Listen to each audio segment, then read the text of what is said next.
in this conversation. If you'll give me just a moment, I'm going to share my screen so that you can take a look at a couple of slides, and then we'll get our conversation going.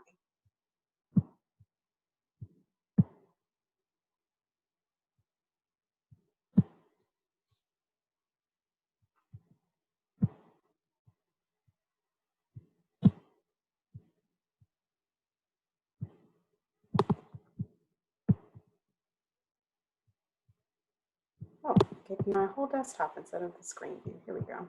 Let's get those screens up there. Perfect. Okay. Well, welcome to Baltimore Week. This is the 15th anniversary of Source as a center, and we are so excited that you could join us for this conversation on environmental justice.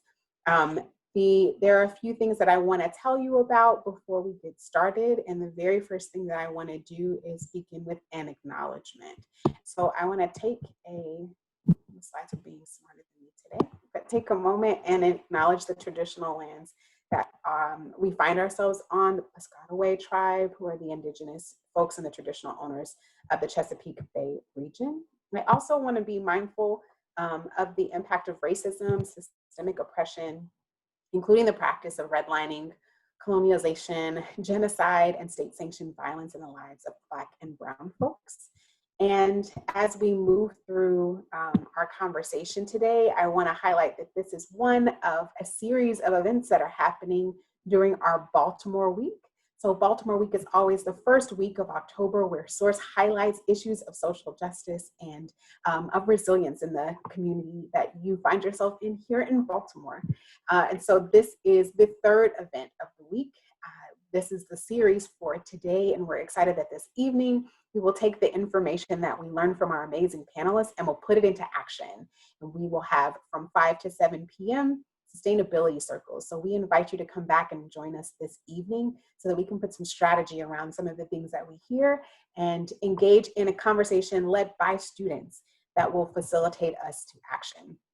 And then on Friday, we have the opportunity to talk about who gets to feel safe. Our Power, Privilege, and Public Health panel on codifying safety really looks at the intersection of safety and the arts and the role that they play in helping us understand who really gets to feel safe. So if you haven't already RSVP'd and any of these additional events sound interesting to you, please feel free to reach out to source.jhu.edu/Baltimore Week. That's our website where you can find all the details and complete your registration. And I would be remiss in this moment in time if I didn't encourage you to register to vote. And if you're already registered, I'm excited to hear that, and I want to make sure that you have a plan of action. So Hopkins Votes will provide you with the resources that you need to get registered to vote. We're going to drop the link to that in the chat along with the link for Baltimore Week. And if you have any questions or concerns and want to reach out and get some support for voting, please feel free to do so.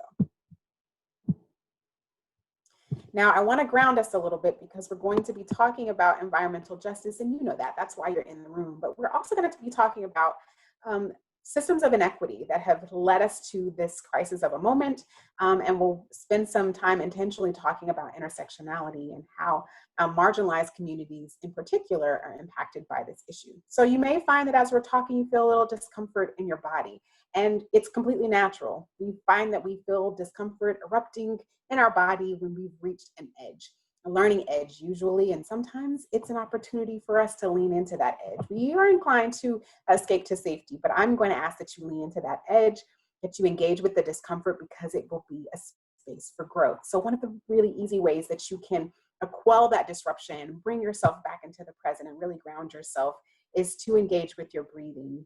Breathing in your nose and out of your mouth really helps to bring that amygdala that may be hijacked back into place so that you have agency within your body to pay attention, to be a part of the conversation, and to really think logically. So I engage you when you need it, engage with that breath, ground yourself, and stay connected despite the learning edge.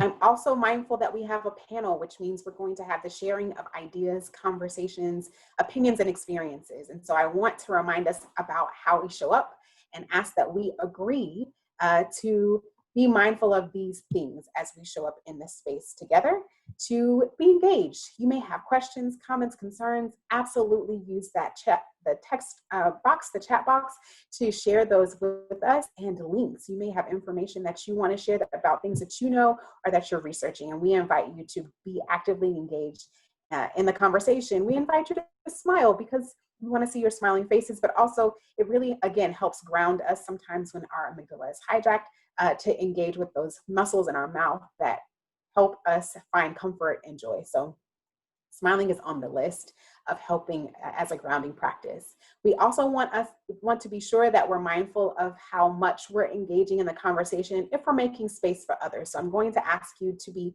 conscious in making space even more than you take space. This will, again, allow others to contribute their thoughts and share their experiences.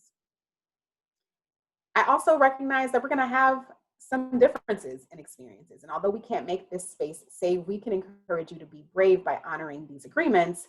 And thus, we're going to have opportunities to share differences in opinion. So I want us to acknowledge the dignity and humanity in each of us. And instead of invalidating what someone has shared, I'm going to ask you to put an and on it. Yes, and. So as you share your thoughts and opinion, add that yes, and it will allow us all to contribute our thoughts and opinions here without being erased, invalidated, and engaging in some of that disruption. Impact over intent encourages us to be mindful of our words, recognizing that our words have a lasting impact on folks. And though we might be well-intended, the impact of our words could completely reduce the intention. So I'm going to encourage you to be really mindful with your language, really mindful with the words that you use, and again, how much space are you taking up? We will share things here, and we want you to learn as you go. Take those learnings with you, but the stories that are shared, to honor the individuals that share them, we're going to allow them to use I statements and tell their own stories. And when we leave, we won't tell those stories. That is a way that we can honor confidentiality and, again, not erase people as they own their own stories and they're a part of the conversation. And then the very last thing that I will ask you to agree to is to own your own mental liberation. This is, again, butting up against that learning edge, that discomfort, and leaning into it, recognizing that the feelings that we feel in our body are just indicators that something's going on and we need to give attention to it. So I encourage you to use your smile, use your breath, give attention, but stay engaged, be involved in that liberatory process that begins with raising your awareness. So if you have any additional agreements to add, please feel free to add those to the chat, not just now, but as we move along. And if you agree with these shared agreements, I would love for you to use your emojis or use the indicators, the yes and the no, in the participant tab, and let me know, are you in agreement with these shared agreements? You can do so by engaging with the chat. And again, you can do so by using these indicators. It looks like we have agreements pouring in, and I'm thankful for that. So I will move us into the objectives. Thank you so much for agreeing on how to be with us. So the objectives for our time together is to introduce you to various aspects of environmental justice and sustainability, to highlight the issues that people within the community are working on, to expand the views and incorporate intersectional issues, and focus on all of the aspects of planet, people, and profit by addressing as many of these issues as we can, and then creating opportunities for engagement. I want to pause here before we move forward to introduce our amazing panel by acknowledging the work of Krithika, who organized this event back in the spring pre-COVID and intentionally developed this session to focus on people, planet, and profit, highlighting the intersectional ways that communities of color are often left out of the conversation on environmental justice, and centering focus on those community and those voices, which is why we have paired with this panel the circles this afternoon to give voice to those who are often voiceless on this issue, and to rally around the efforts and the work that they're already doing to move forward into action. So I'm going to stop sharing my screen because I want you to see the faces of our amazing panel as I continue to share. And I'm going to tell you a little bit about who we have present with us. So we have Ruth Ann Norton, who is the president and CEO of Green and Healthy Homes, a nonprofit organization founded in 1986 that is dedicated to the elimination of childhood lead poisoning and the creation of healthy, safe, energy efficient homes. A strong advocate for healthy housing and health and racial equity, she broadens the organization's mission by designing and implementing an innovation for GHHI, Green and Healthy Homes, model in 2009 in partnership with HUD, CDC, and the Council on Foundations. GHHI works in over 65 partnering jurisdictions, and its model is built on a framework of cross-sector collaboration that effectively integrates resources and comprehensively deliver lead hazard reductions, healthy homes, weatherizing, and housing rehabilitation interventions. Thank you so much, Ruth Ann, for joining us today. Also with us is Cara Cook from the Alliance of Nurses for Healthy Environments. Cara is the Climate and Health Program Manager for the Alliance of Nurses for Healthy Environments, and her work focuses on the alleviating climate and health as a national priority by engaging nursing organizations and individual nurses in climate and health advocacy, education, practice, and change. Cara has experience in critical care and public health nursing. She holds a master's in community public health nursing through the University of Maryland. And I'm just gonna pause as someone with a unique name and make sure that I have said your name correctly. If not, will you please say your name for me so I get it correct moving forward? It's Cara. Thank you for asking. Absolutely, Cara. Thank you so much for joining us. Next, we have Zoe from Blue Water, Baltimore. Zoe is a community tree planting, she leads the community tree planting and maintenance for Blue Water, Baltimore, and she organizes their free tree giveaway program and assists with eco-literacy and education activities. She grew up in Baltimore and plans to stay here for a long time, working with friends, family, local community to return to the forest. Welcome so much, Zoe. We're so happy to have you. So we also have, oh, brilliant. We also have with us from Blue Water, Leanna Powell, who directs the fundraising team and loves to introduce people to the superheroes of Blue Water, Baltimore. Leanna grew up along the waterways of Southern Maryland, has spent more than a decade in Baltimore, and wears, I love this, her Inner Harbor skyline tattoo with pride.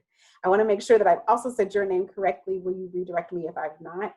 Otherwise, you're welcome. Leanna, you got it. Perfect. So glad to have you with us, Leanna. And last but definitely not least is Naadiya. Naadiya is an activist and organizer. She's affiliated with the Public Health United and a former communications and outreach specialist of the Baltimore People's Climate Movement. I want to make sure that I've also said your name correctly. So redirect me if I got it wrong. Yeah, you got it right. Perfect. So happy to have you with us, Naadiya. Thank you.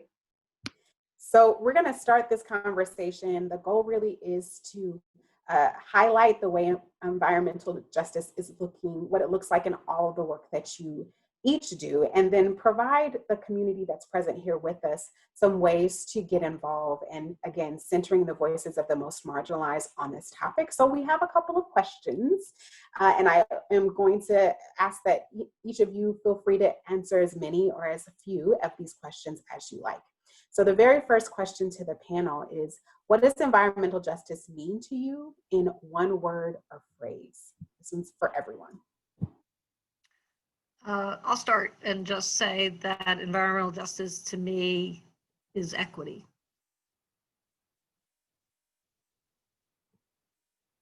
Cara? As a nurse, I have to say, for me, environmental justice is the right to health. Zoe? Sharing benefits and burdens. Naadiya? I'd say reparations. And Leanna? I'm borrowing from a colleague, self-determination. I love all of these words. They're empowering, they're intentional, they're inclusive. And so it tells me that you all have very intentionally entered into this space. And this is an issue that not only are you working on, but you carry passion and history around. So I'm curious, how did you come to a career in environmental justice?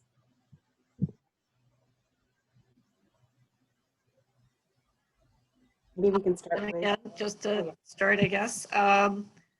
I was mentoring young kids at the Franciscan Youth Center over at 33rd and Greenmount in the early 90s.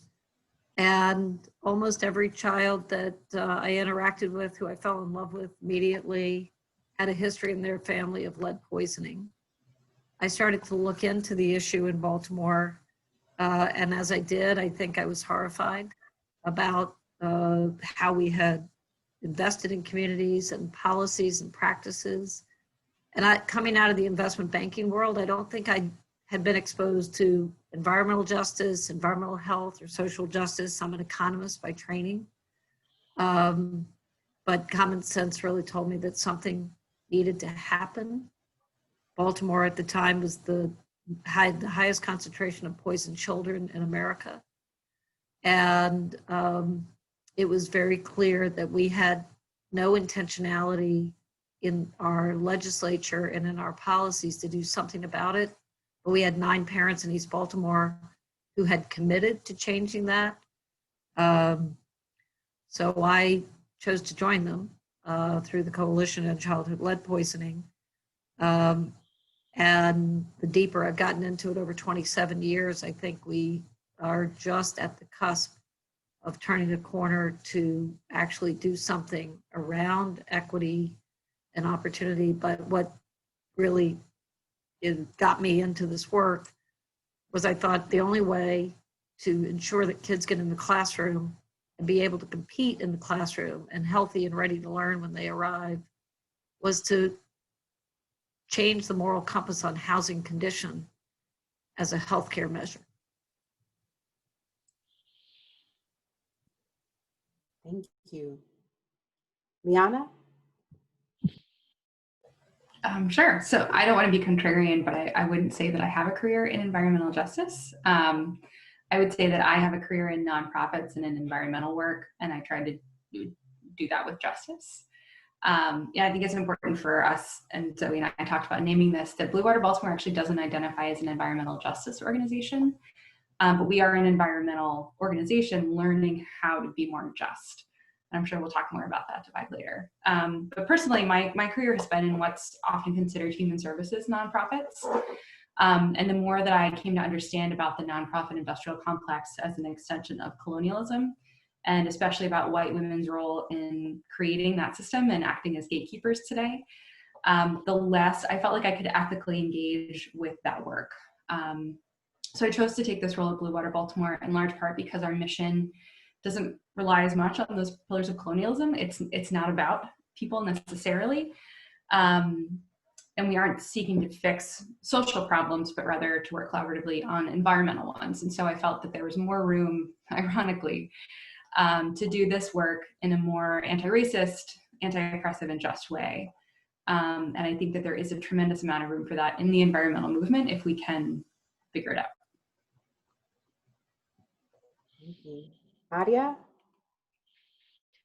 Yeah, well, I first started my career in public health from a standpoint of HIV, and I had gone to Uganda with the Global Health and Field Placement Fellowship, doing like interviews around HIV, and I found this reoccurring issue where women said that a big barrier to access of medication was access to food.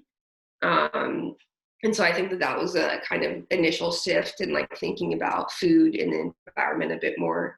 And then I was in Baltimore, which is full of food deserts, and I got into gardening, and I connected with an organization that I now sit on the board of called Black Yield Institute. And I was really struck by their mission of Black land as a way for Black liberation. And that message really struck with me. And then I think that there was a point where I was really starting to like get into environmental justice work more. And I went to the National Environmental Justice Town Hall in 2019. And at this town hall, they had someone from Homewood, Pittsburgh, talk about kind of the issues happening in Homewood. and how Homewood had the highest amount of cancer attributed to air pollution. And this really struck home for me because my family's from Homewood, and my dad had cancer, my aunt had cancer, my uncle had cancer, like everyone in my life had cancer. And it's why I got into public health. And I recognized that probably a big reason why my whole family had cancer was because they grew up in Homewood. And so I think that from there it was like, the only thing I ever see myself doing is environmental justice. And it comes from that sense of reparations. Like, this is something that has affected my family so deeply and has affected Black people so deeply. And it's a type of colonialization, it's a type of oppression that kind of goes under the surface that has to be brought to life if we're going to actually find complete liberation for people of color. Thank you. Zoe? So I've been working for Blue Water for about 6 years now, and a lot of my work is in the community. I'm doing like hands-on restoration projects, specifically tree planting, and just over time kind of, you know, really fully acknowledging the whiteness of the larger nonprofit world, and specifically our organization in the context of Baltimore City, and working in a lot of communities of color, specifically Black communities, and just having a lot of instances of self-reflection during events, being like, the way that we're doing this is not okay. First of all, starting with the assumption that trees are good for everyone, and kind of having to backtrack from there and really asking more questions, and getting more engagement and having conversations. So kind of just turning back to our staff and our organization to ask these questions and see who else was interested in learning more and talking about the way that we were doing our work. Thank you. And Cara?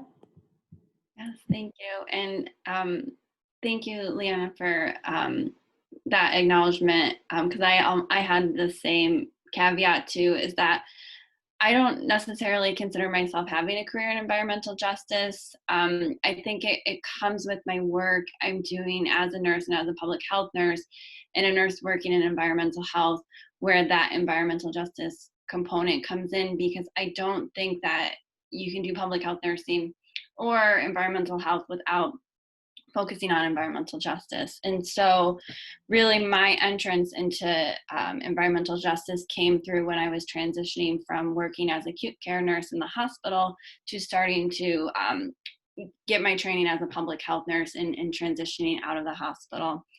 And to me, one of the reasons I was doing that is because it's pretty clear that our health system is pretty broken and it doesn't work for a lot of people, and it overemphasizes treatment rather than looking at kind of the intersectionality of issues that influence health. And really, to be frank, there's many systems that we interact with on a daily basis that just aren't really meant to support healthy people, or they're only meant to support, a select few.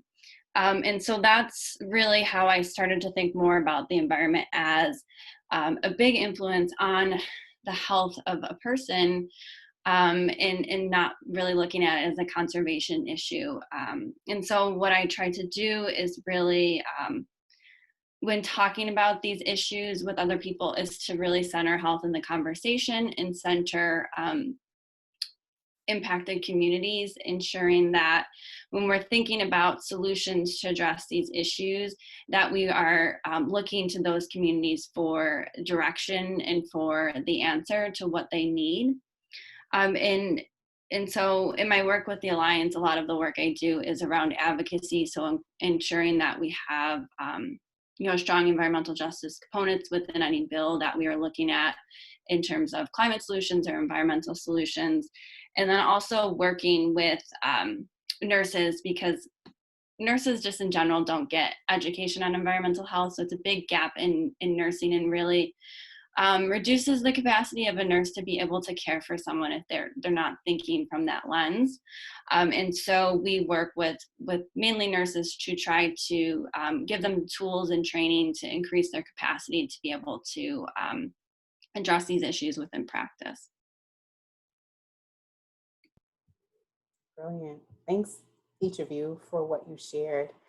So I want to acknowledge that Krithika, who originally designed this session, was very intentional about having two elements of this conversation, which you all have started to illuminate. And so I want to just take a pause and highlight them and then dive into some questions in those particular directions.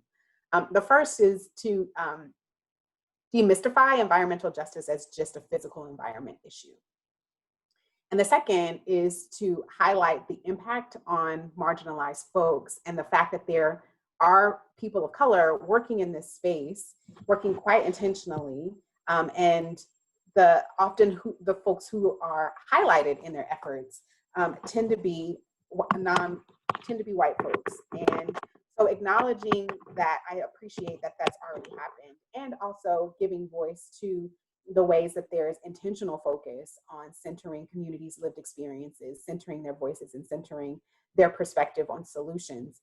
I raised the following question: what are the issues that, and some of you have already started to talk about this, that your organization really focuses on that are untraditional in the conversation of environmental justice? And how did you prepare yourself to work on those issues?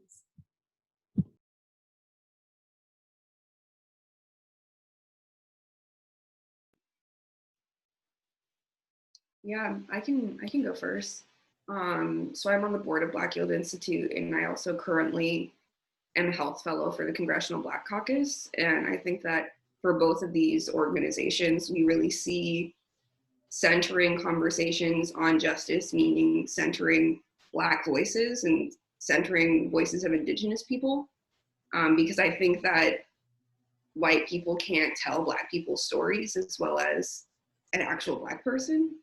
And so I think that a lot of the work that we do is really getting people to understand that there's enough education in the Black community to represent ourselves, and especially in the sciences. Like, I think that we tend to, like, and this is something that I've had to navigate a lot, is like not actually people not assuming that I'm educated or kind of undermining my education.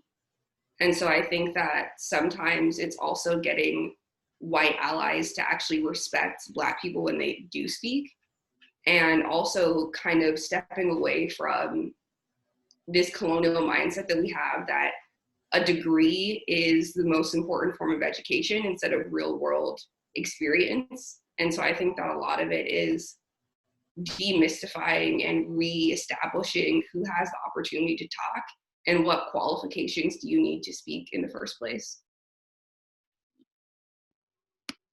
Thank you. I can jump in. Kyla, did I pronounce your name right? Thank you so much for asking. It's Kyla. Kyla, thank you.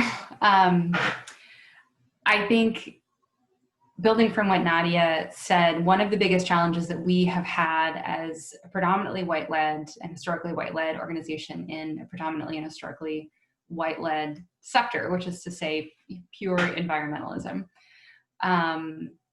as opposed to a more intersectional view of environmental justice, has been a lot of the work that Zoe and I do together is trying to get our colleagues to understand the ways that policing and housing and food intersect with our natural environment and are part of our work. And sort of de-siloing the idea of the water, which is really the core of our mission, is our waterways, and recognizing that we cannot tackle water quality without understanding the built environment around it and the people who interact with it.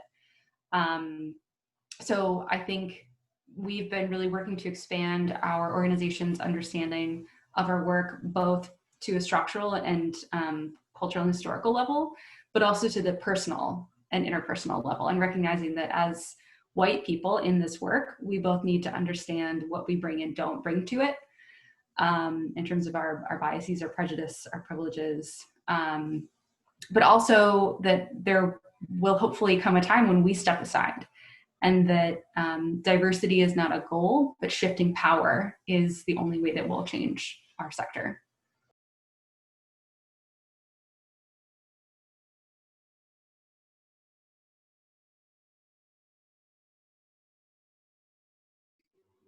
I can jump in because Leanna kind of touched on something I was gonna get at, the power dynamics, and I think those power dynamics are very real when you think about a care provider, like a doctor or nurse, and patients or community members, because often, um, you know, the healthcare provider views themselves as the expert, and while that is true maybe in terms of education, that doesn't necessarily mean that they have the expertise, and that a community member doesn't, right?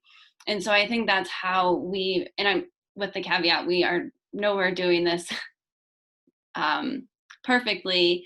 We have a ton of work to do, but I think as an organization, what we've been working on is how do we, straddling working with health organizations that are mainly, health professional focused, to working with a lot of community-based organizations. How do we straddle that line and, try to bring our health colleagues a bit more along in talking about issues of racial justice, economic justice, the connection between environmental issues, and then also, shifting the conversations, shifting that power dynamics where we are actually looking to communities and working with them in partnership, real authentic partnership, versus that we're coming in to help you and we have all the answers.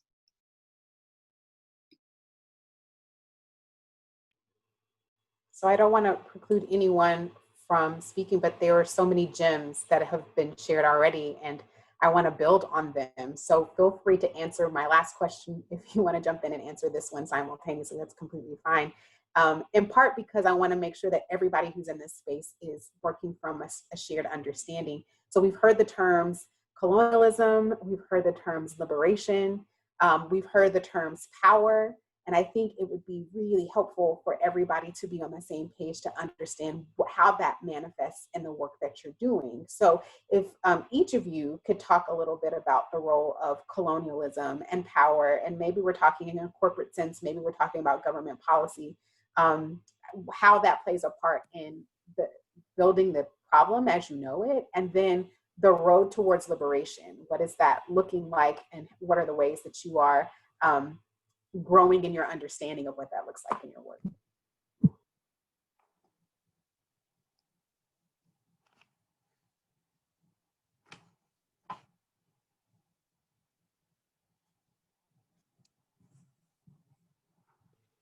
And I know we're thinking things over, but I also realized that Ruth Ann has just joined us. So I'm going to pose my question again, just in case Ruth Ann didn't hear. We were hearing from our panelists, sharing some insights, and really I'm hearing values-based language around the work that you're doing that's deeply connected to some key terms. And so I wanted to make sure that there was a little bit of unpacking of these key terms. But we've heard the words colonialism, we've heard the words liberation, we've heard the words power, right? And I'm really interested, and I think it would be helpful for everybody that's in the room in unpacking those terms a little bit. So what is the role of colonialism in the problems of environmental justice as you're addressing them, and how does power manifest, and what would power shift look like? I guess is a great way to get us to the liberation conversation. What would liberation look like, and how are you working towards it? Well, thank you for letting me jump back in, and I had to take care of a small bit of work. And I left when you were having the question around untraditional approaches. So if I could jump back into this a little bit. I mean, I think what we are working on is just grounded in outright racism. Housing policy, disinvestment in communities, how we planned communities, how we stopped doing housing code enforcement, how we failed to have standards when property owners, landlords put properties on the market. That is a product, and we evaporated product safety from generations of children. And when, in the issue of lead, a child damaged at such a young age is a lifetime of just trying to compensate on those issues. And, I was very pleased to hear the idea of reparations, because I'm going to put a fact out here that it motivates me a lot in our work. We've reduced lead poisoning by 99% in the city of Baltimore. But look around and look at the housing stock in the black butterfly neighborhoods, as Larry Brown from the University of Wisconsin would describe this, right? But in that 99% reduction of lead poisoning, Duke University did a study of our work and said it returned $44.5 billion to the Maryland economy over the 12 years of that decline. Most people would want to celebrate that, and it kind of infuriates me because that $44.5 billion did not go back to the families who had suffered generational harm, where we had multiple generations of families suffering from lead poisoning. And so we are really intentionally now looking at every dollar that we invest in this work to hire within community, to support the building of businesses, whether they're environmental risk assessors that can make $65,000, $75,000 a year with health benefits to do the work, the contractors doing the work, how we have standards on property ownership, and how we think about the repair necessary in homes that are owned by individuals where those policies have cut off intergenerational wealth transfer. In the white community, we have the benefit of intergenerational wealth transfer that happens through our housing, through our homes, at a rate that so far exceeds what happens in the African American community, the Hispanic community, and largely in part to our allowance to have communities poisoned and disenfranchised. I'll leave you with one last fact on this, but that's what we're trying to change, that every dollar gets put into it. But sit with this one thing for a minute. In 1937, the federal government put out a universal housing standard that every American would be healthy and safe in their home, right? Built on the good work of Florence Nightingale, because nurses rock. But in 1938, the federal government mandated the use of lead-based paint that had been banned by every other country around the world through a League of Nations treaty that we didn't sign, and mandated the use of lead-based paint in low-income neighborhoods.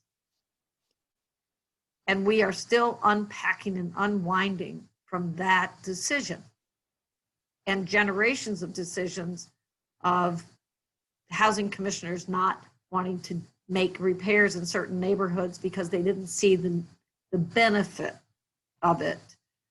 If we don't go to our hardest problems in housing, they are our highest yield on unhealthy housing and unhealthy people. And we don't change the equity quotient until we do that. And that's what we're working on. Thank you, Ruth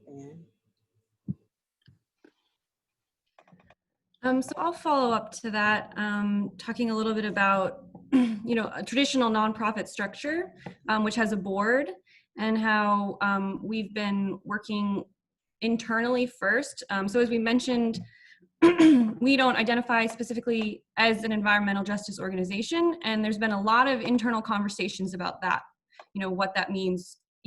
Everyone has a different opinion on where we're at, and that's also part of the defining terminology piece. So we're at an internal learning point where we're all, a lot of staff members and some board members are talking about this, right? So, where we're at, where we'd like to be aspirationally, and figuring out how to have these conversations with these power structures in place. So we do have a committee, which we call our JEDI committee, Justice, Equity, Diversity, Inclusion, and it's board and staff members. So, getting on the same page with what those words mean and the power dynamics that are involved there, and figuring out how to center the voices of colleagues of color. And kind of, figuring out that more of a horizontal structure. And I think another piece of that traditional nonprofit system is the grants and how we're limited in terms of deliverables. So like for us, it's right now like number of trees in the ground, number of square feet of concrete removed for new pits. And it's not about community members engaged or those deeper connections. I think Leanna can speak a little bit more to that as our director of development. Sure, I think so.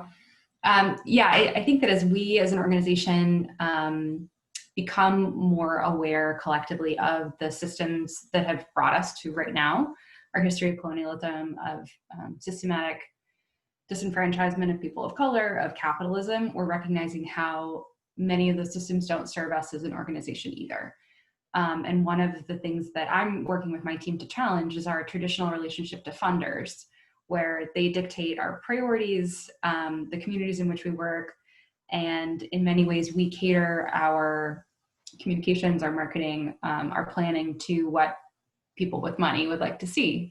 And in large part, those are very structured government grants or even private grants that don't prioritize the work that we do in relationship to be responsive to communities.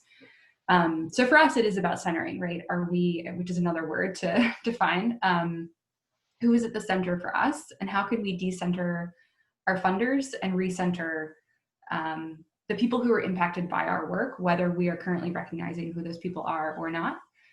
And as Zoe mentioned, you know, we're also challenging what a board is and should do, who should be on a board. Our board is also predominantly white and has largely been populated with people with a lot of economic resource, which is not uncommon. And so for us, diversifying our board means first creating an environment and a culture that is not inviting other people to our party, but recognizing that people of color, people with low incomes, people with different levels of education, Naadiya, I'm glad that you brought that up, that, you know, we highly prioritize, especially in a scientific field, a master's degree, and deprioritize lived experience of people who understand their environment best. So we're examining slowly, but steadily, like Zoe mentioned, those overlapping systems of power that make it our party to invite people to, rather than opening it up and being willing to come to someone else's party. Thank you so much. Yeah, I can go next.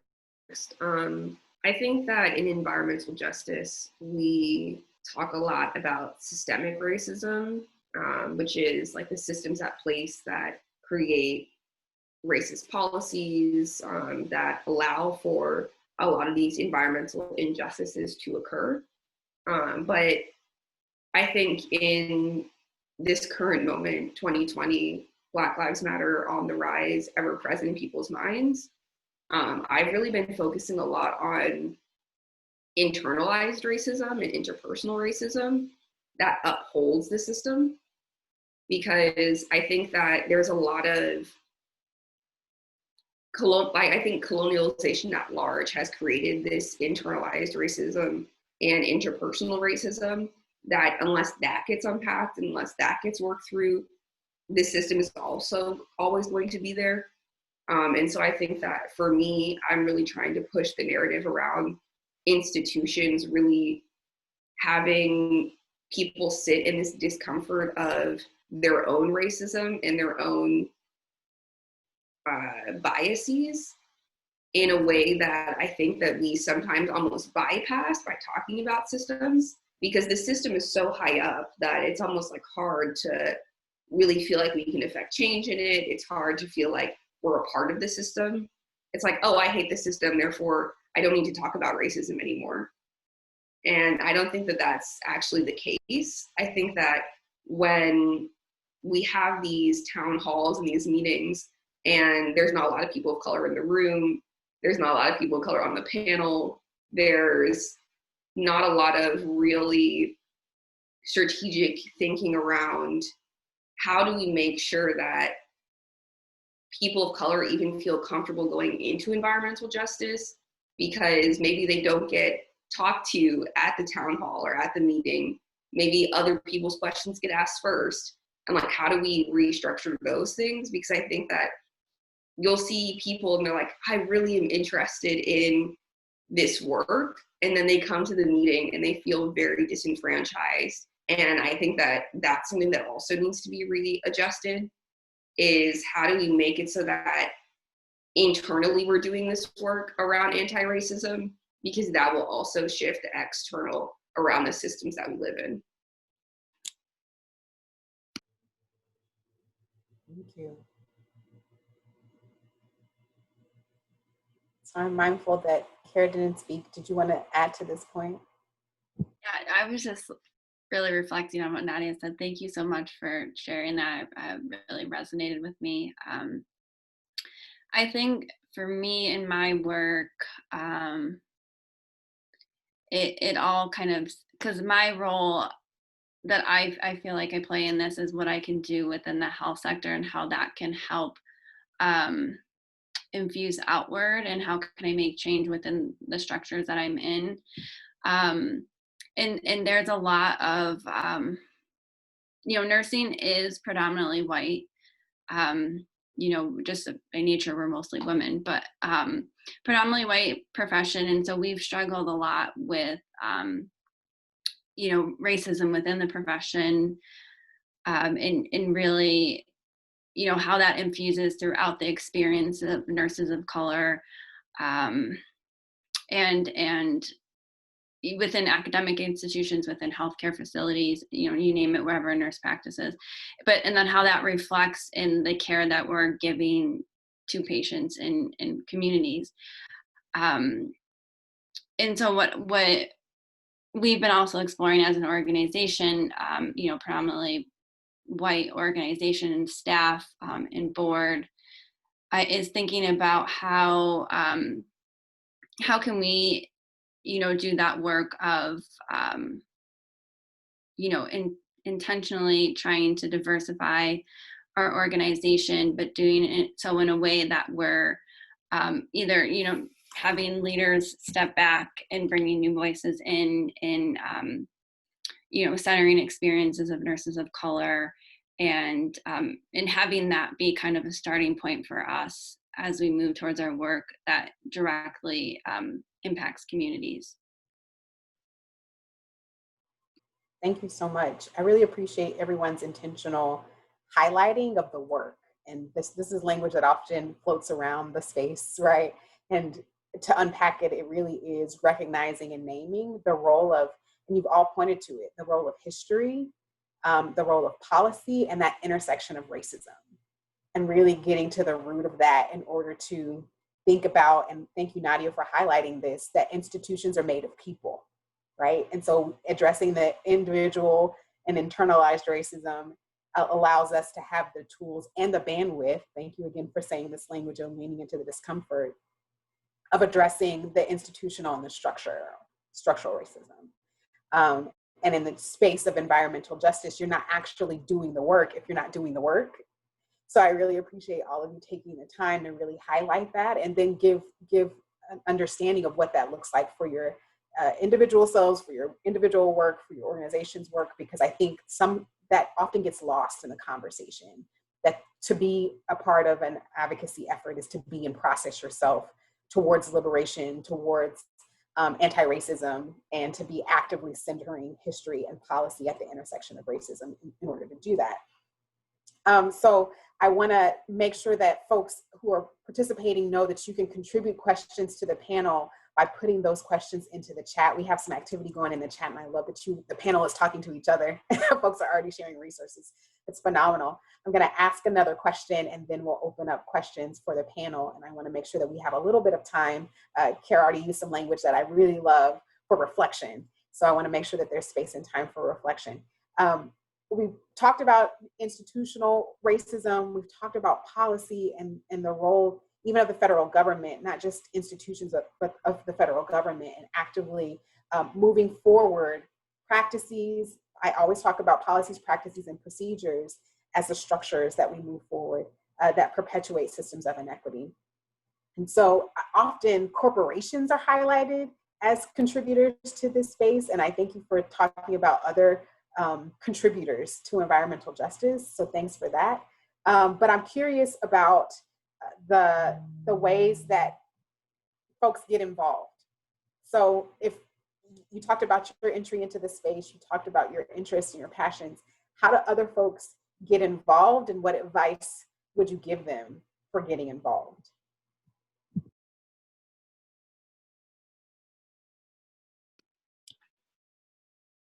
I would advise people to really sit with their privilege. like, I recognize that I have a lot of privilege. Like, I was raised in a middle-class background. I have 2 degrees from Hopkins.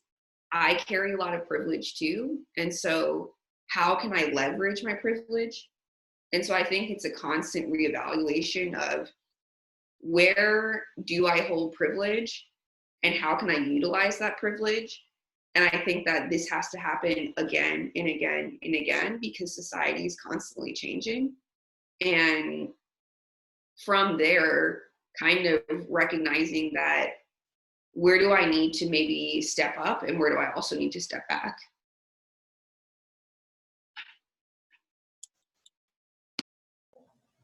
I can speak specifically to your mention of corporations, as somebody whose job interfaces with them a lot. I honestly can't say that I have strong advice for corporations entering the environmental justice sphere that doesn't conflict with their own interests, right? Because our economic system is not one that promotes environmental justice. It promotes growth and profit.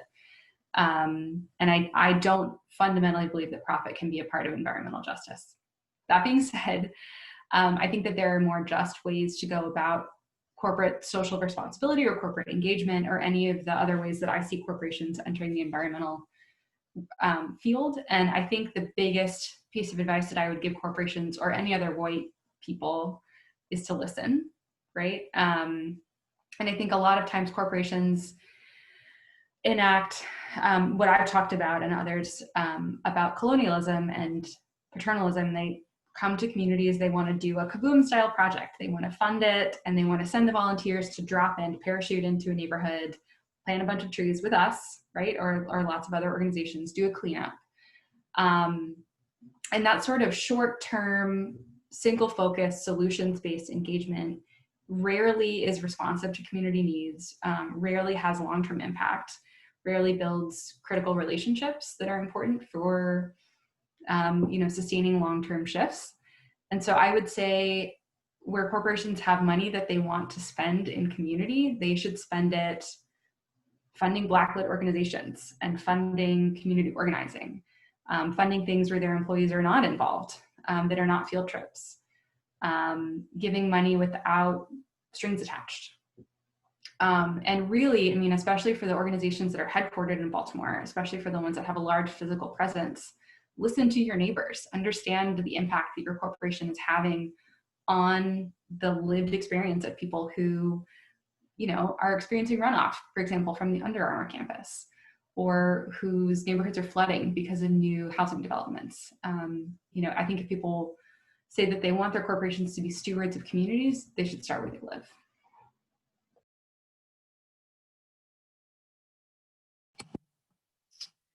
I want to twist the corporation side just a little bit if I can. I think there's a couple of things that are really important. Our anchor institutions have to be leaders too. That means Hopkins. That means every corporate and non-corporate business that's here in Baltimore and in place.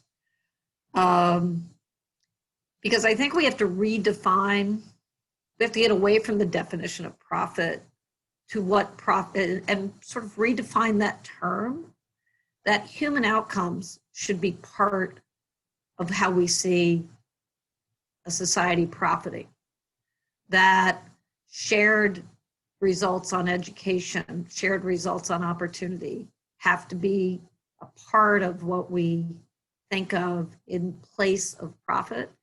And we have to think about, we are a cultured society that we feel that sharing is a weakening, and that sharing assets, sharing privilege, sharing introductions, knowledge, money, place, power, actually strengthens all of us. But we are such a society of fear to take that leap. But when in practice we do it, we know it. I feel privileged to work for an organization where we see the people who we report to are our community partners, are our families. And I think it's important that for the few big corporations that we have, but even the smaller ones, right? There has to be constancy and consistency in this too. And so I was hearing about the Kaboom example in the drop-in.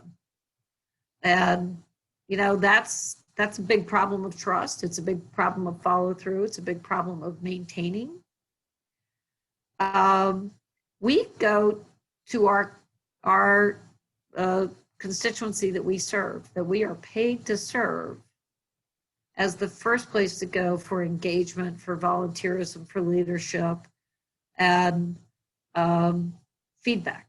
And, you know, all of the best policies that we've ever made have been proposed by families experiencing the barriers, the detriments of our policies, when put into common sense action in legislation, have had the greatest impact. And I'll share one quick story in that. So in the work we do, right, I had a parent many years ago that just turned around and looked and said, we have to cut the money flow to landlords who refuse to do the right thing. That doesn't mean just put it in escrow. That means cut the money flow, cut the cash flow. And we passed a law in Maryland, it's called the Clean Hands Bill, that says if you are not in compliance with the Maryland Lead Risk Reduction and Housing Act, the Lead Poisoning Prevention Act, for a better way to say it, if you're not in compliance with that, you are considered to be an illegal rental, and you cannot collect rent in rent court if you're out of compliance with our law. It is one of the most fabulous pieces of legislation coming directly from talking to parents, talking to residents. And now it's our obligation to enforce that law and to check. If the judges aren't going to enforce what is the law in front of them, then we have to change the judges. We have to make sure that we will do that. But creating tools that people who experience the problems, the issues, it's our obligation to do that and advance that, because they have the answers we do not have. We are practitioners to carry forward for them in service. But I do think just in general, we have to get better about what it means in terms of what is it that we value. Because if it's money that we value, or just say we value just housing, we can look in Sandtown, Winchester, and look at an $80 million housing development that was put there in the early 90s, where no community was built to be tied to it. And it's now in the same condition because we didn't think about the human experience, about the fact that we all share many things that we need or want or aspire to in common. You know, whether it's having a local hardware store or a dry cleaner or a coffee shop or a local gathering place, things that make community, fresh, clean water, safe housing. But I think it's incumbent upon all of us to help change that. And that's not radical. That's common sense.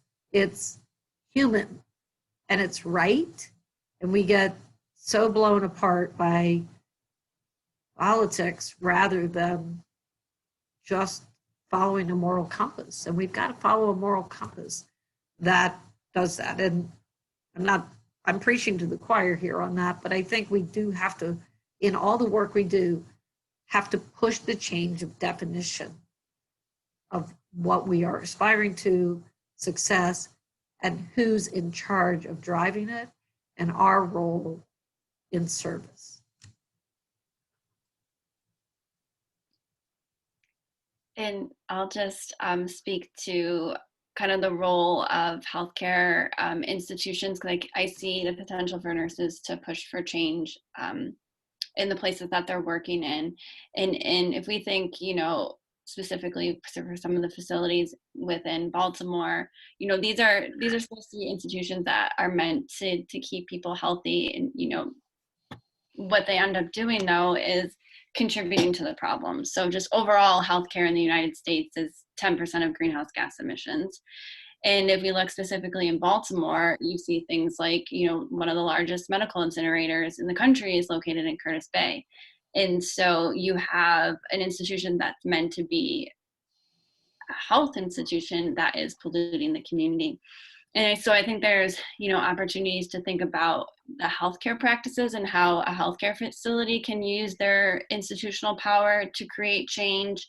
I mean, just thinking about medical incineration, for the largest time, all waste, specifically from the University of Maryland, was going to the medical incinerator, regardless if it was hazardous waste or not. And that's a big issue, but they implemented programs over time. So they were working to separate waste better, reduce the waste. And that has made a big difference in the pollution within the communities, although there's still a lot to go. But, not just waste, but thinking about where is food coming from, thinking about, how are people getting around and how is that contributing to emissions within the community. And then the last point I'll just add to is how every hospital now, because of the Affordable Care Act, is required to do a community benefits assessment. So how, are they giving back to the community? And that can be done in a way that is meaningful, and it can be done in a way that just checks off boxes. And so what does that community engagement look like? Who is on your community engagement, panel, or who's the voice at that table? Because that can make a real difference between having meaningful change and just checking that box.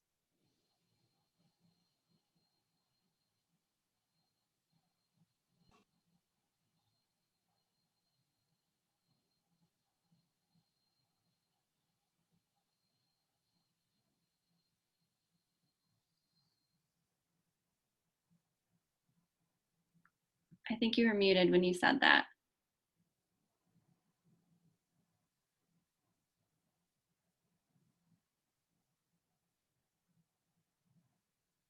Still muted. There you go. Perfect. Excellent. So I want to open the floor to questions, and we have had a question that has come in. So I'm going to ask Azat if he'll read the question, and then we will open that up for the panel. Though I will say I think it's very much for you, Ruth Ann. Yeah. So first of all, thank you all so much for everything that you've shared here today. This has really been a fantastic event, and really excited to continue the conversation after this event as well. And as Kiara said, this question might be for Ruth Ann. I put it into the chat, open to anybody. But just thinking about, I was, as we were kind of speaking about this, I was thinking about the recent home explosions that happened in August. And if we're kind of, using some of the language that we've learned today and thinking about utility or power companies as a force of colonization and institutional racism, could you touch on some issues of energy in Baltimore communities? Folks what are folks dealing with exactly? A lot of times, since I was new to Baltimore, I was hearing a lot of complaints about BG&E specifically, and their very unjust practices. So is there something that we could learn about that today? And also just kind of building on that, what work is actually happening now to advance justice for those affected by that explosion and for others who are not experiencing safe access to energy? Well, Zad, and I hope I said your name correctly, but I want to thank you for the question. And I want to say to everybody, if you didn't know it, today is Energy Efficiency Day, hashtag EE Day 2020. So I encourage us to talk about environmental justice and equity. And actually a big practice of our national work is around energy efficiency and equity. It's led by Jamal Lewis on our staff. But I think a couple of things, just thinking about what we need to be doing. First of all, utilities need to be contributing more to housing repair and energy efficiency and weatherization, rather than the quick, we're going to do a little weather stripping and light bulb kind of programs that often are the case. But they also have a role that they are in houses and they can recognize other housing deficits and different issues. So I would love to see the BG&Es and Constellations and others of the world to carry forward something that the Public Service Commission did for a short period of time. Public Service Commission put in $38 million on the Green and Healthy Homes Initiative standard to address housing, to align energy efficiency, health, lead reduction, and safety. And the outcomes for that have been enormous for those houses. Energy costs are down, consumption's down, savings are up, housing stability went from 36% turnover rate a year to 6%. Out of the study that we did for HUD, 62% of the children living in the 240 homes that were studied, 62% of them moved to perfect attendance in school, because asthma is the #1 reason that kids miss school, not only in Baltimore, but around the country. So if we're serious about this, right, about leveling that playing field for education, access, and opportunity, right there, we have to invest in it. Every utility should be investing in roof repair, because everything we're doing goes right out through the roof. We should be investing in cross-trained contractors who understand health, and there's opportunities to do that. We should allow for on-bill financing so that low and moderate income homeowners can actually borrow. If they are above the level of getting grants, they can borrow to have this work done and pay it back through the savings created in the energy use, so that it's a net benefit to both.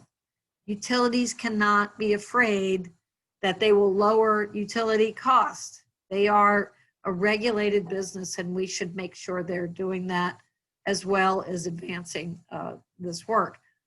Utilities and the energy efficiency world have to work with the healthcare world. If energy efficiency has and indoor air quality and weatherization has some of the biggest movement on respiratory disease, whether it's reactive airways disease for kids, asthma, or COPD.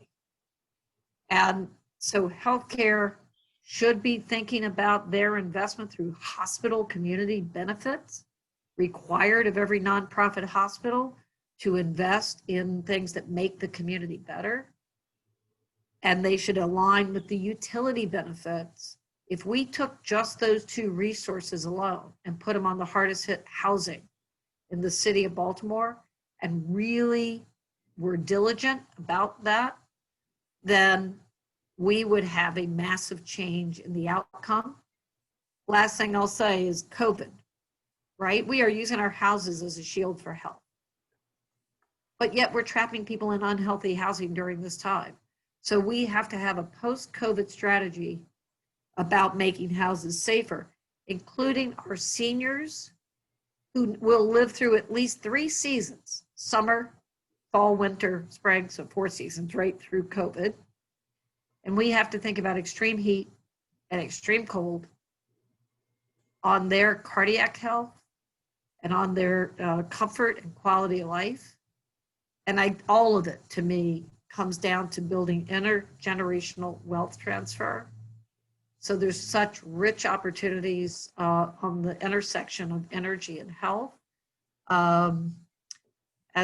We do a lot of work in this area, so thank you for the question. I could go on all day, and I could talk a dog off a meat wagon, so I'll just shut up at this point. Thank you. Appreciate it.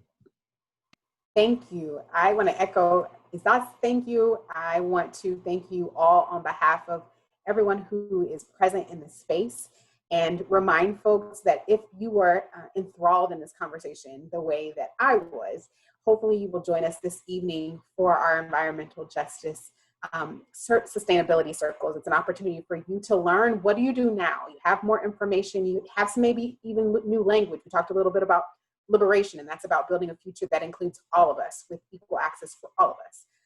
So I want you to have the opportunity to get connected to that. You can RSVP at jhusource.edu. And we're going to close by giving you an opportunity to identify what you're going to commit to. So our panel has shared their commitments. I would love for you to just type a commitment in the chat on the way out and to thank our panelists. Thank you all so much. We appreciate you and the work that you do here in Baltimore.